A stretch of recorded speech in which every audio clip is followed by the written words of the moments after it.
decision to get involved. Man, now, we've been discussing a number of activist strategies and problems. I'd like to talk for a moment about some of the reasons why people don't get involved in activism. Suppose somebody convinced you, at the level of your belief in most things, that it was impossible to change the country, that the basic institutional structures we have now are going to remain in place for the next 200 years. More or less adapted, but the same basic structures. I'm wondering, would you behave any differently? 0. Man, you would behave exactly the same way? Same way. In fact, you don't even have to make it hypothetical. When I first got seriously involved in anti-Vietnam War activity, I was 100% convinced that absolutely nothing could be done. I mean, into 1965 and 66, if we wanted to have an anti-war meeting in Boston, we'd have to find 6 topics. Let's talk about Venezuela, Iran, Vietnam, and the price of bread, and maybe we can get an audience that'll outnumber the organizers. And that went on for a long time. It looked impossible. Man, so if you thought that the current situation was going to continue, just persist forever, you would still do it? Yes. Man, why exactly? Well, for a number of quite simple reasons.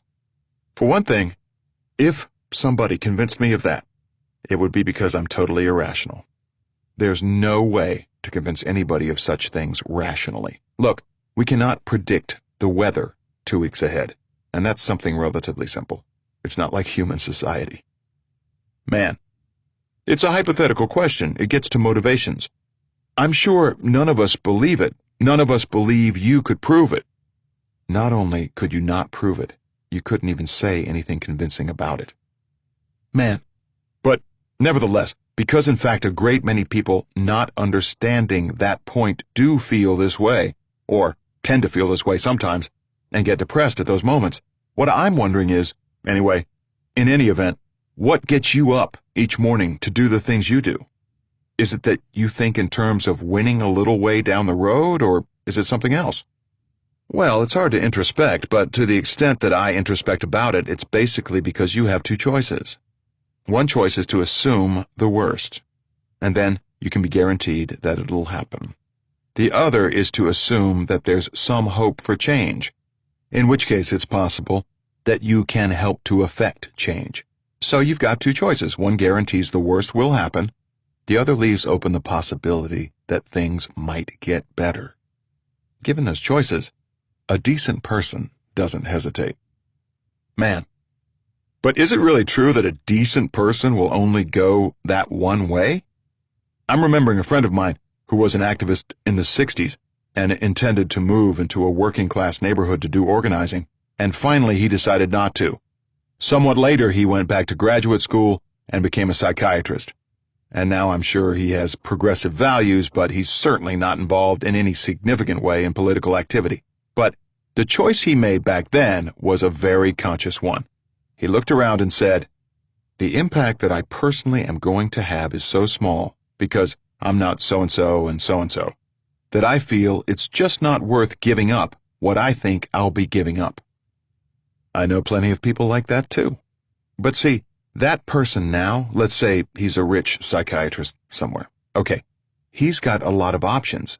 He's simply deciding at some point not to face them. They're always there. For example, he's got money. If he doesn't want to do things himself, he can give money to people who do. In fact, movement groups have existed because people who are doing other things were willing to fund them. Something as trivial as that. And you can go way beyond that, of course, and still live your elegant lifestyle and do the work you want to do. I know plenty of people who have, in fact, divided their lives that way. Now, of course, it's extremely easy to say, "The heck with it. I'm just going to adapt myself to the structures of power and authority and do the best I can within them." Sure, you can do that. But that's not acting like a decent person. Look, if you're walking down the street and you see a kid eating an ice cream cone, and you notice there's no cop around, and you're hungry, you can take the ice cream cone because you're bigger and just walk away. You can do that. Probably there are people who do. But we call them pathological. On the other hand, If they do it within existing social structures, we call them normal. But it's just as pathological. It's just the pathology of the general society. Again, people always have choices, so you can decide to accept the pathology, but then do it honestly, at least. If you have that grain of honesty in you, say, okay, I'm going to honestly be pathological. Or else just try to break out of it somehow. Man, for a lot of people, though, it appears that there's an all-or-nothing choice. It appears that there's the choice between being normal, pathological as you describe, but a normal member of society with its normal benefits and costs, having a reasonably average or perhaps elite existence, one that's accepted. And then there seems to be the all choice. I think the reason why it's so hard for people even just to take a leaflet or to give a donation at a relatively low level, which means nothing to them financially, which is less money than they're going to spend on dinner Friday night when they go out, seems to me to be because there is this psychologically very powerful effect. At some level, people know that it's right, but they also know that to do it somewhat leads to doing it more. So they just close the door right at the very beginning. I'm not sure how as organizers we can manage to overcome that situation. I think you're right that just giving your contribution of $100 to the Central America Support Center, or whatever, is a statement that you know that that's the right thing to do. And then, once you've stated that it's the right thing to do, the question arises, how come I'm only doing this when I could be doing 1,000,000 times more? And it's very easy just to say, look, I'm not going to face that problem. I'm just going to forget it all. But that's like stealing the ice cream cone from the kid. The reality is that there's a whole range of choices in the middle, and all of us have made them. None of us are saints. At least I'm not. I haven't given up my house. I haven't given up my car. I don't live in a hovel. I don't spend 24 hours a day working for the benefit of the human race or anything like that. In fact, I don't even come close. I spend an awful lot of my time and energy just doing scientific work. Man, and you don't feel guilty about that? Well, that's not so clear. But I certainly do devote an awful lot of my energy and activity to things that I just enjoy, like scientific work. I just like it. I do it out of pleasure. And everybody else, I know, does the same thing. Man, do you fool yourself into believing that it increases your effectiveness as a political person somehow? No, that's ridiculous. It has no effect on that. And I certainly don't do it for that reason. I do it because I like it. And I think it's getting somewhere. Look, you're not going to be effective as a political activist unless you have a satisfying life. I mean, there may be people who are really saints, but I've never heard of one. Like, it may be that the political activities themselves are so gratifying that they're all you want to do, and you just throw yourself into them. Okay, that's a perfectly fine thing to be. It's just that most people have other interests.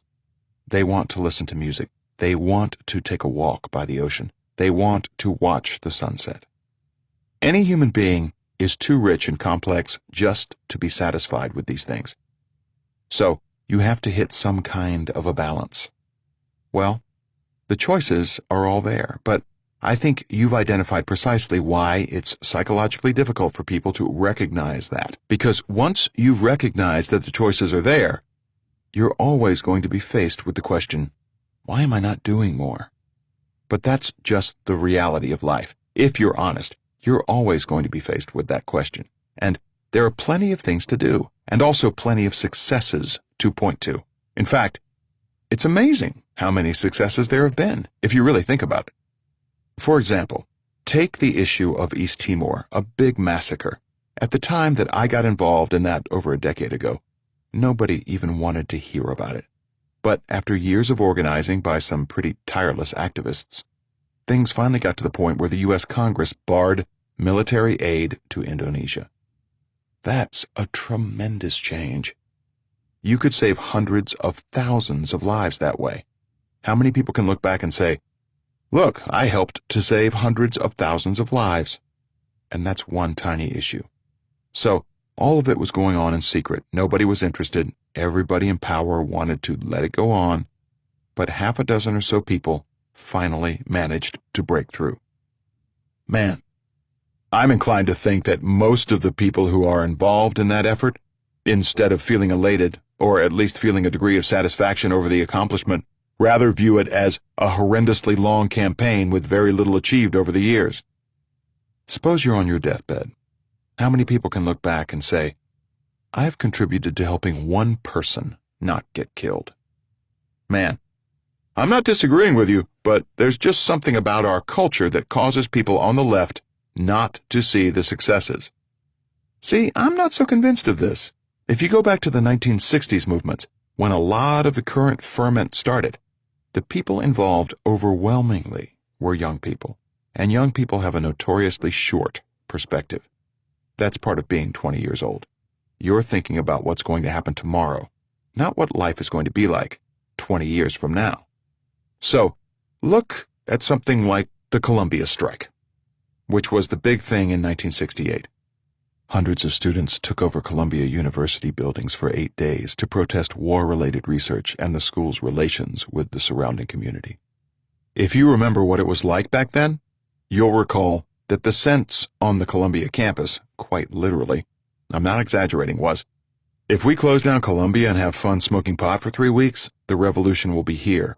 And then it'll all be over, and everybody will be happy and equal and free, and we can go back to our ordinary concerns.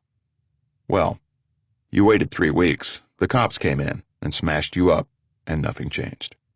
And there were a lot of results from that. One result was just that a lot of people gave up, said, well, we couldn't do it. In fact, it's rather striking that 68 around the world is considered a crucially important date. But it was really the end.